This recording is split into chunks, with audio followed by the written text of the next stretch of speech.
e comecei a escrever o volume 3. Quando eu comecei a escrever o volume 3 e fazer as minhas pesquisas né, a respeito de Ellen White, eu comecei a achar padrões muito parecidos nos livros dela com o ocultismo, com a maçonaria, com a nova era. Eu falei, vai Jesus, vai ser demais mesmo. Agora entendi por que eu entrei nessa seara. E aí, cara, eu comecei a identificar. E aí surgiu o capítulo 10 do volume 3, que é exatamente a ligação do adventismo com o ocultismo. E eu trago ali provas, tem como. Os gestos maçons, né? Você sabe, tem fotos dos pioneiros maçons. Lowborough, McClure, todo aquele pessoal ali. O próprio Edson White, filho de Ellen White, James White, né? Você vê ali vários pioneiros fazendo o gesto do mestre do segundo véu, que é o mestre, o gesto do terceiro grau da maçonaria, de mestre maçom. Você vê ela fazendo um gesto de companheiro maçom, que é o gesto um gesto do segundo grau da maçonaria. Né? Você vê James White fazendo um gesto de mão de cavaleiro templário, mas ele estava num outro rito, não era o rito escocês antigo e aceito, ele estava no rito de York, né? E ele estava lá em cima, tá? James White já estava lá em cima. E aí eu comecei a perguntar para amigos meus ex-maçons que haviam se convertido ao cristianismo, cara, fala a verdade para mim, né? Eles eram ou não maçons? Eles eram, mas a gente sabe, a gente que estava lá dentro, a gente sabe disso. Tá, mas e Ellen White? Não, como que Ellen White era maçom se mulher não pode ser maçom? Não, Ellen White era uma paramaçônica, ela era uma paramaçom, né? O que é paramaçom? É a pessoa que recebe as honrarias da maçonaria, né, e tem acesso a privilégios maçons sem ser de fato um maçom. Por quê? Porque ela tinha muita influência sobre os membros adventistas, muita gente. James White era maçom, o filho era maçom, então eles colocaram ela, deram esse cargo assim honorífico para ela, porque na época, hoje em dia a maçonaria ainda é forte, mas na época era extremamente forte, abria muitas portas. Tão forte que é difícil você falar de qualquer igreja nos Estados Unidos do século XIX que não tenha tido líderes maçons. Eu entendo isso, e é verdade. Igrejas aqui no Brasil, que foram fundadas por missões vindas direto dos Estados Unidos, século XIX, teve influência, entendeu? Não, eu entendo perfeitamente isso. O problema do adventismo de ter essa conexão é que ela dizia publicamente que a maçonaria era do diabo. Você entende? O meu problema com isso é que ela publicamente falava uma coisa, mas, né, nos bastidores tinha ali... Eu estou mencionando isso, Gleison, não é nem para fazer uma meia-culpa com o meu cristão, mas, assim, porque tem sempre houve uma condenação dentro dessas igrejas, né, a práticas da maçonaria, mesmo tendo integrantes maçons, pastores maçons, entendeu? Então, sempre a maçonaria... O Salomão Luiz Gisburg foi o cara que organizou o cantor cristão usado pelos batistas aqui no Brasil. Então, Salomão Luiz Gisburg organizou esse cantor cristão, e quando você lê a história dele, né, um judeu errante no Brasil, ele era filho de judeu, ele era judeu convertido, e ele fez um dos maiores trabalhos missionários no Nordeste do nosso país aqui. E o Salomão Luiz Gisburg, ele conta nesse livro que ele era maçom, ele reconhece, uma autobiografia dele. Só que o que é interessante é que a discussão até hoje é se ele foi maçom por convicção ou por conveniência. Por quê? Porque ele precisou dos maçons no Nordeste do Brasil para poder estabelecer o seu trabalho missionário por causa da perseguição católica. Então ainda tem muito essa discussão. Foi uma conveniência dele? Inimigo do meu inimigo é meu amigo? Ou foi um negócio de convicção? Não, eu sou maçom e creio. O que é que você sentiu nesse trabalho de pesquisa?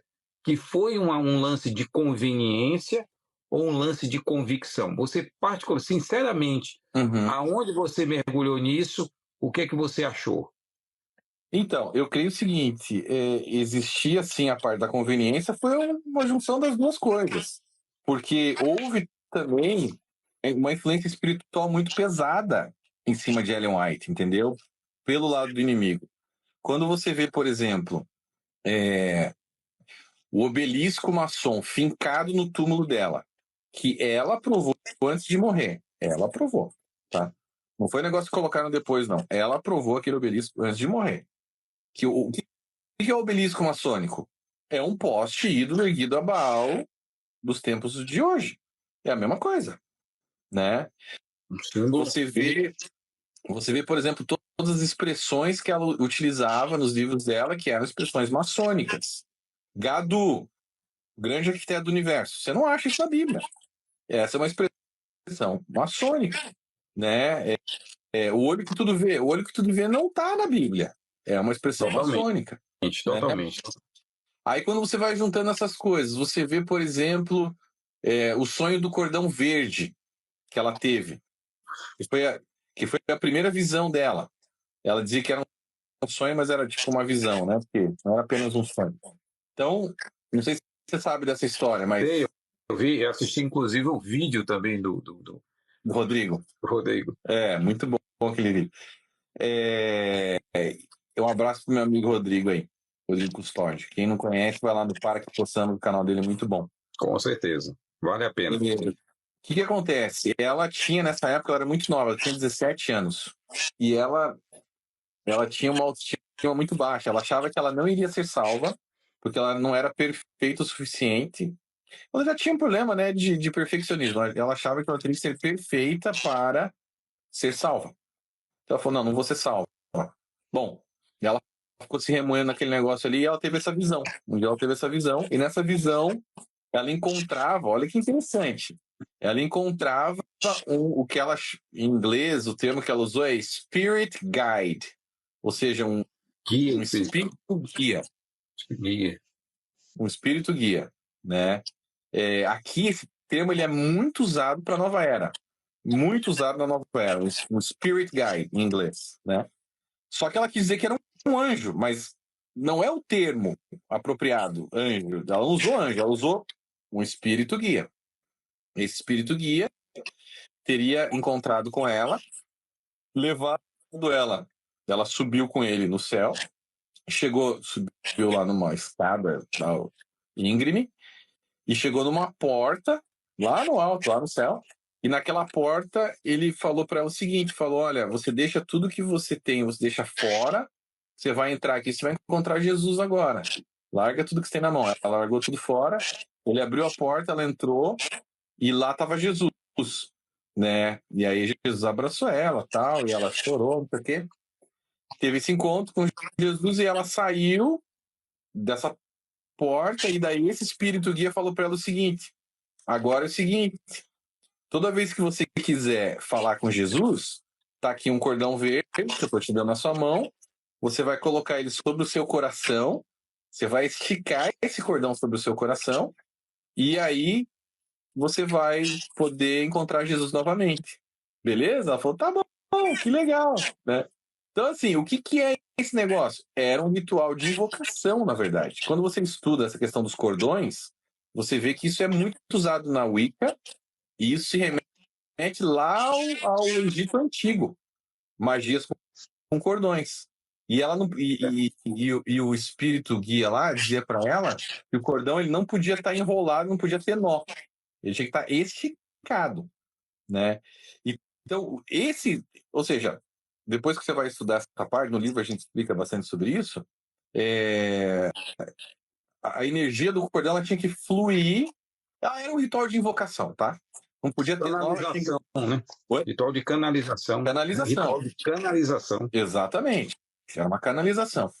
E ali, o que a gente vê? Esse espírito guia dela, que ela chamava de anjo relator também, mais na frente, acompanhou ela por mais de 30 anos. E trouxe para ela todas as falsas doutrinas da Igreja Adventista. Então, quando você começa a ver, e aí você vê, né, analisa ali no versículo de Gálatas, que Paulo fala, que mesmo que um anjo do céu traga um outro evangelho que seja anátema, você começa a ver que várias das seitas e das falsas religiões modernas, né, elas surgiram através de um contato com um anjo que trouxe uma nova revelação. Joseph Smith, com o anjo Moroni, né? Ellen White, com o seu anjo relator, Maomé, com quem ele dizia que era o anjo Gabriel. Tudo veio através de um anjo que trouxe essa nova revelação, né? E tudo também acaba tendo uma conexão e ligação com a maçonaria. Charles Russell, Testemunho de Jeová, maçom. Joseph Smith, maçom. A própria Igreja Adventista, com os pioneiros adventistas, maçom. Guilherme Miller, maçom grau 33 e grão-mestre. Esse cara foi grão-mestre por mais de 20 anos.